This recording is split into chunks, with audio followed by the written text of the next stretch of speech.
All right, welcome back, folks. Another episode of Hoops Unfiltered. Got my dog back, Akilah Bethel.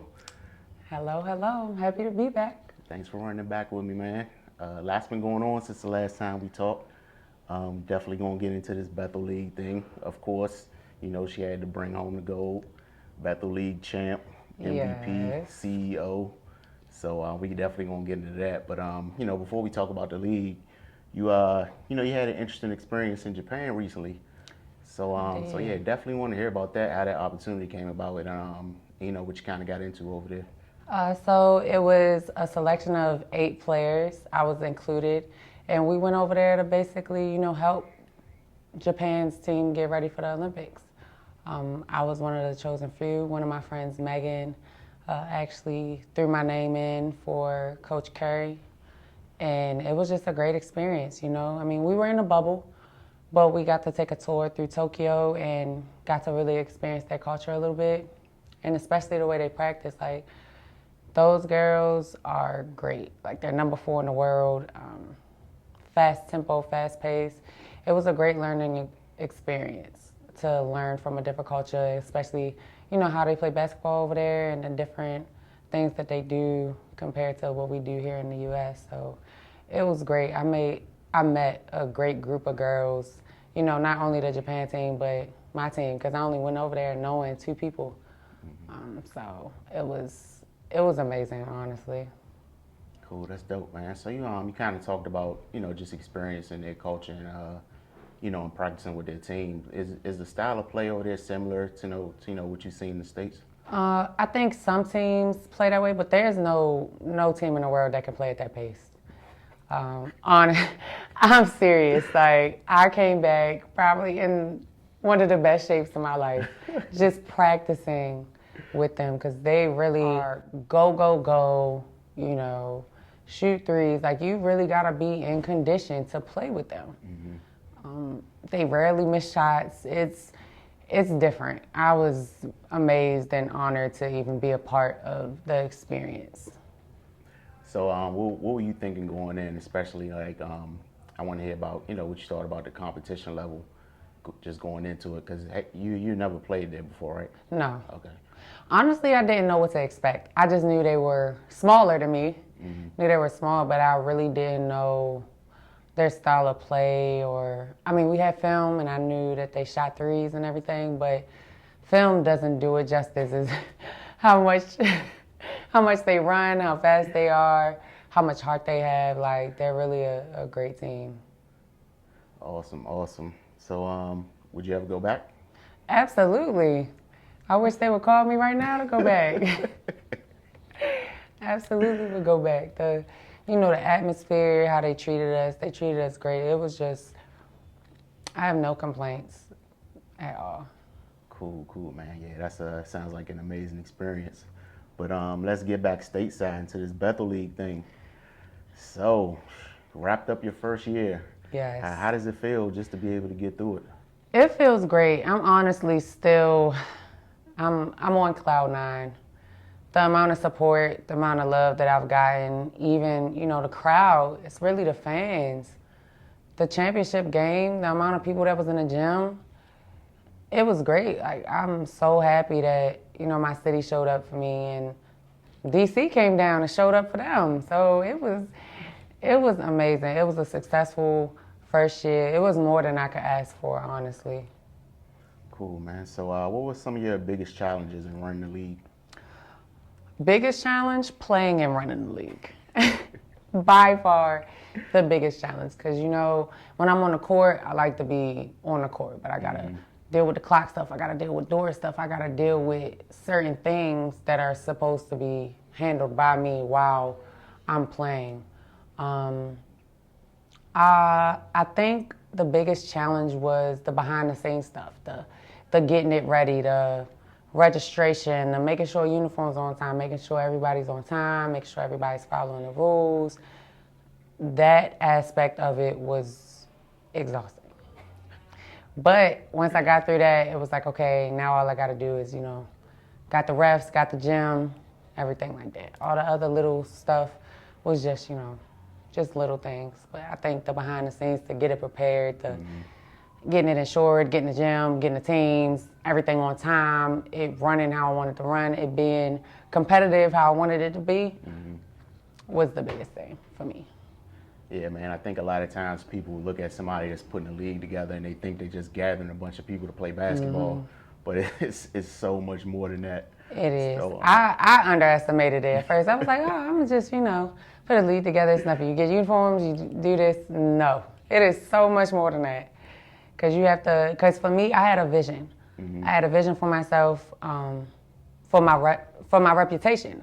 I wanted a quality product. I didn't just want to throw anything out there or anything, because that's not what I'm about. So just that aspect of it, I was really anal about the team, so I wanted to be in my league, what I wanted it to look like, all the way down to the uniforms. right. So it was a great showing. I was very happy. Yeah, and that's something I wanted to talk to you about because with you being a pro, like I'm sure the competition was it was a must that this be like a Premier League, not just something that's kind of anybody can play in. So just what was the process in choosing who could be in the league?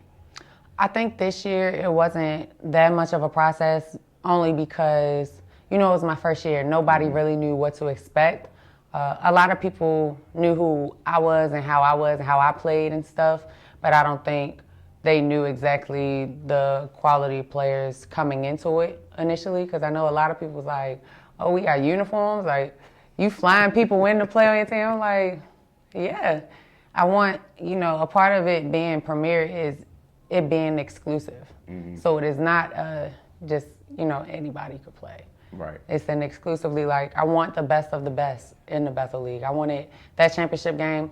I want that night in and night out. And I think now people are looking forward to next summer, because it's like, man, we got to go. We got to get ready. And also, I think us pros coming home from overseas, having a league that we know is a premier league and it's competitive and everything like that, we don't have to just work out. Right. Now we have, a place where we can play, oh, this is competitive. Like, oh, we got uniforms. This is the real deal.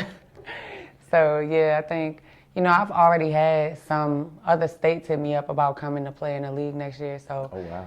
I'm definitely going to change the format of who's playing and how to get in and stuff like that. Because I'm not going to, just be like, oh, well, I got 14 teams. All 14 can play. No. I want my exclusivity. I want it like, this is a must. We got to put our best team together to be in the Bethel League. So what were some of your favorite moments throughout the year? The upset that the free agents had to get to the semifinals was one of the best moments. Danielle Forrest came in raining threes that game, because I was watching from Japan and I was like, oh, this is upset. And definitely, both times that my team grinded out elite played Team Anonymous, the Orange team. We played them opening day, winning the overtime with them. That was a thriller. Championship game.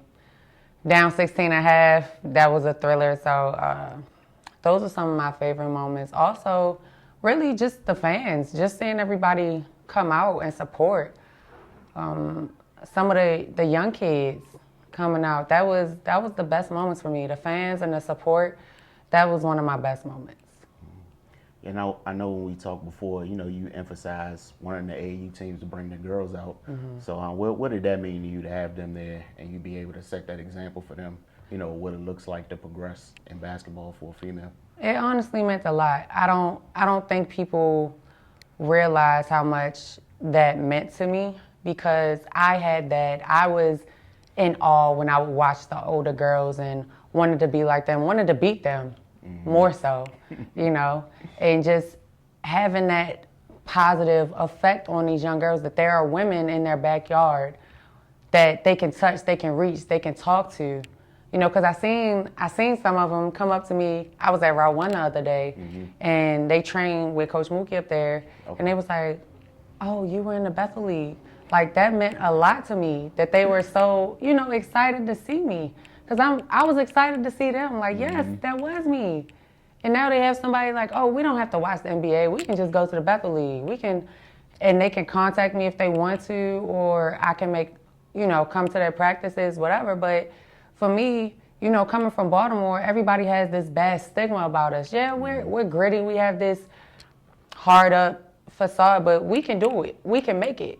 We just need more people to come back and show these girls that, look, yeah, the attitude and everything, that's us, but we also have to handle things a certain way to make it to the next level, because we have a lot of talent, especially that group of Team Thrill girls that came to that game. They're third and fourth. They are tough. Like, they're going to be tough. And a lot of the things that hold us back is our mental. And for me, that's why I want them to see, like, look, we did it. We made it. We just got to keep pushing it. We just got to grab the younger generation and pull them along. Like, look, you're not failing. This is what it's about. That's what's up, man. Yeah, that's definitely important because, and I think it's something that's like missing a lot today. Like, nobody really reaches back. Of course, there's some people doing good work, like yourself and some others, but I think that was a difference. Like when I was younger, all the people older than me, they would reach back, tell you how to do things, let you know when you're making mistakes. Right. So I commend you for making that a focal point. That's I think that's really important. Thank you. So you talked about other states hitting you up, about maybe going on the tour or something.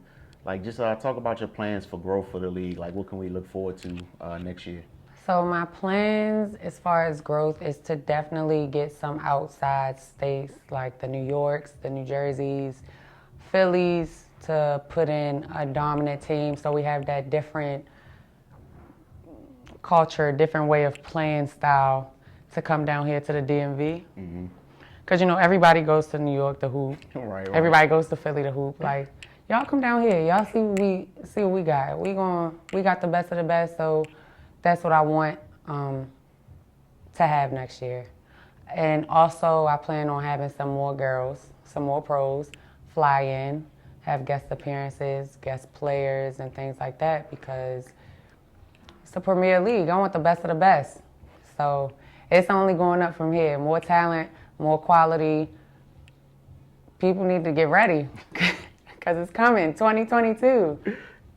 Was it were there some other leagues you kind of looked at for the blueprint for yours, or you just kind of just pictured it in your own mind and executed your vision? Pettis, the Pitts League, definitely guided me and helped me a lot with my league.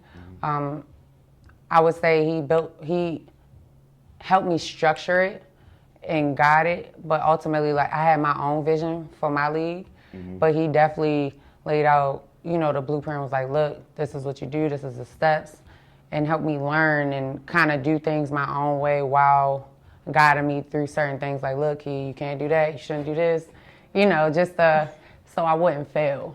And, Pettis is a great guy. He definitely helped me a lot. That's why I got to go to this Pittsburgh's Bethel League and take that trophy from him.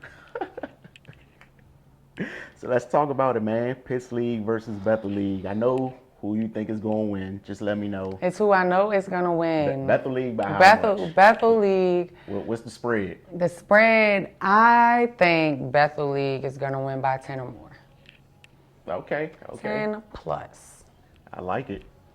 So, if you could look back from week one up to the duration of the league and just kind of see the progress in real time, like, how did that feel for you? I can imagine it's like watching your child growing up. It was, and honestly, I really didn't take it all in until after the game, or probably the next day. And it was just like, wow, I wanna cry. I wanted to cry. I was so filled with just joy and happiness because it really exceeded all of my expectations. I didn't know what to expect. I was like, oh, is it going to be competitive? Is it going? Because for me, when I have a vision, I want it to be exactly how I picture it, and it exceeded it. And I'm speechless. I'm really just looking forward to next year. Like, I wish we could just go ahead and skip to next summer. What were some of the biggest surprises of the league? Like, did anything, this was your first go round. What kind of winners expected, and what things kind of threw you for a loop? The inconsistency, I think, of me not having clock people and door thing, my cousins definitely helped me out a lot. They was holding the door down, selling my shirts. Listen, it takes a village, and I don't have a big village, but the small group of people that I do have definitely held it down. Like Laura, when I left from Japan, her and Lindra held the table down. Alexis Washington, who was also one of my mentors and helped guide me through this league. Just the little things took me for a loop because I was like, oh man, it's something else. You know, it's always something, but I'm happy. I didn't get really that many complaints. I got the basics like the refs and the gym was hot, the basic complaints, but I think everybody was really competitive-wise, that's all I was worried about. Right. I think the biggest thing for me is separating that commissioner, owner, CEO, and I'm a player. Because it's like, I know what I want as a player, but can I do that as a CEO? Right. So that has been the biggest overall challenge, because it's like, look, you're a CEO. You can't carry things as if but I'm a hooper. I got a hoop. So that's been the biggest thing, because trying to get out of that, like, trash talking and cussing and doing all this, and then you're like, no, you got to tighten up, commissioner. And I'm like, oh, man, now I got to act accordingly. And boss, like I'm in my boss head now. Now I gotta move a certain way. I got to do things differently. But, I'm happy. Even meeting Coach Curry in Japan, like, she's had a major impact on my growth as well. Just like boss mentality, changing my mentality as far as being an owner, being a CEO. You got to boss up, and your mentality have to boss up too. So it's been great. My support system, I couldn't ask for a better one. All right, Commissioner. All right, you got to put your commish hat on. Commissioner, all right, here we go. Give me the All Bethel League team. Who stood out this season? The All Bethel League team. Okay. So Kaya Proctor and Robin Parks from Team Anonymous stood out. I would say JJ and the twins from the family, and they had a new addition named Jordan. She was a post player. Okay. That really, because we don't have really predominantly post players in our league. So when I played against her, I was like, oh wow. Play for Trey. I think Play for Trey had an overall pretty good team. I think Akilah stood out for me. She's from New York. Okay. She really came down and did her thing. Who else we got? Free agents. Danielle, Tate, and Keena. They definitely kept us moving. Double Agent Zeros, I would say Amani and D. And Team Baltimore, Shatara and Ty. And my team, I would say Asia and Tasia. You could throw yourself in there too. Don't be No, shy. I'm commissioner. I'm the commissioner. I'm not throwing myself in there. That would be my all Baltimore team. Also, just to go back to your question about future things, I want to take, an all Bethel League team. I said Baltimore before. An all Bethel League team and travel and play against some of the other leagues that are around the country. So that's my goal. I don't know if that'll be 2022 or 2023, depending on how these talks and meetings go. But that's my goal, to take, Bethel League, all Bethel League, best of the Bethel League. We out here, we going here, we're going to LA, we're going to St. Louis. Y'all said y'all had the best girls. Put them out there. I want to see. So did you, with you being the commissioner, then you having an extensive basketball resume yourself, did you feel like, when you out there playing, people were trying to get at you a little more? Oh yeah. But that's the reason why I played. Everybody asked me if I'm gonna play next year. I feel like I don't have a choice. I couldn't even lie to myself and be like, yeah, I'm just gonna be a commissioner, CEO. I trash talk. People come to shut me up, essentially. And I like that. I like the competitor, like, oh, she talking. Yes, I'm talking. Come on, let's go. But I was brought up in that culture. So I'm trying to bring that culture back. I feel like a lot of people are scared to be embarrassed or compete or whatever. Like, no, That's the best part about it. Because you know what? Once we turn that week around and we got to play each other again, the shoe may be on the other foot. Mm-hmm. I like that energy. That's what it's supposed to be about, man. Especially like summertime basketball. Like, I mean, no disrespect to the youngins, but I feel like they just a little too friendly, man. Like, you know, back when I was coming up, we could be cool off the court, but once we get in them lines, I don't know you. You know, I feel like that's kind of missing today. See, for me, it wasn't even that. You can ask all my old AAU teammates. I wasn't friends with any other team. We're not friends. What are we talking about? I love If you it. are not a part of Lady Lions community, I don't know you. We're not friends. I'm not talking to you. It wasn't until I got older that I got out of that mindset. Like, okay, Akilah, you're grown. Like, you don't have to be mean to everybody. Like, this is how you build relationships.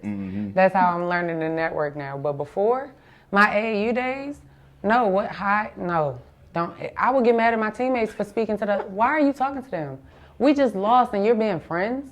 What are you talking? Oh yeah, that's a no-no. We can't do that. You talking and laughing before the game, that's why we wasn't focused. That's why we lost.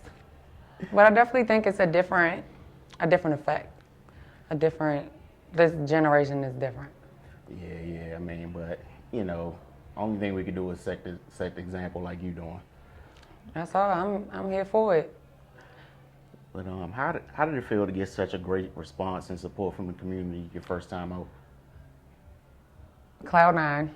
That's all I can say. It was amazing because again, like you always feel in the back of your head that people are hoping that you fail, you know, and just the amount of support and love because I wasn't gonna fail.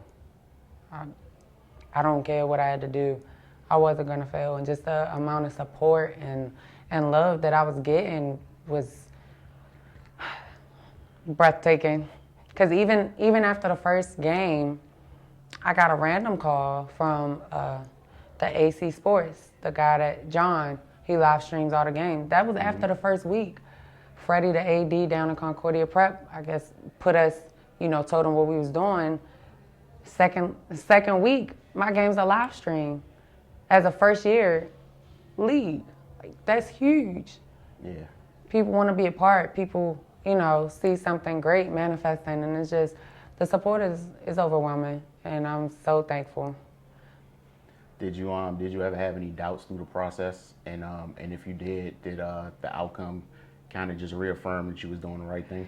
Absolutely. I definitely had doubts. My friends would always be like, yo, put some respect on your name. I'm like, yeah, I know, but listen, you running the whole league and everything is do or die based off of what you do. Everything is on you.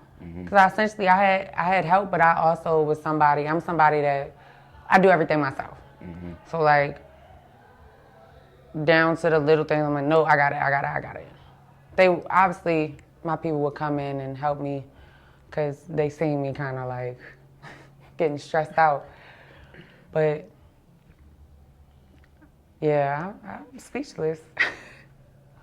That's what's up, man. All right, man. Year one is over.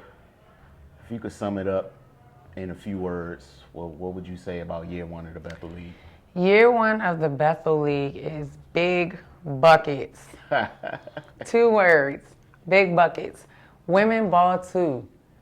These women came out this first year and was hooping. Like, I am so satisfied and so happy with the ladies that played in the Bethel League year one. Even the youngsters, some of the young kids, like, women hoop. That's why I told y'all, it's a lot of buckets in my league. If y'all don't know, next year is gonna be even crazier. So year one, success, just trying to elevate now. So I'm very happy. All right, man. Well, y'all heard it. Big buckets, 2022, big things coming. Again, man, this is Hoops Unfiltered with Raymond Lyons. Want to thank you again, Akilah, for joining me. And man, just continued success. I made it out to week one, and from then it was an amazing vibe. And then I just kind of monitored it throughout, and just the growth, man. I just want to say I'm proud of you, man. That was a dope thing that you did. And everybody, man, come out and support. Reach out to her. If you got some resources she could use, let her know. You know, we trying to grow this thing out here, man. Thank you. Thank you so much for having me. And again, thank all my supporters, thank my fans, thank my family, my mom, Pettis, Alexis, everybody that held me down. Year 2 is coming. All right, man. Thanks for joining me. We out, y'all. Thank you.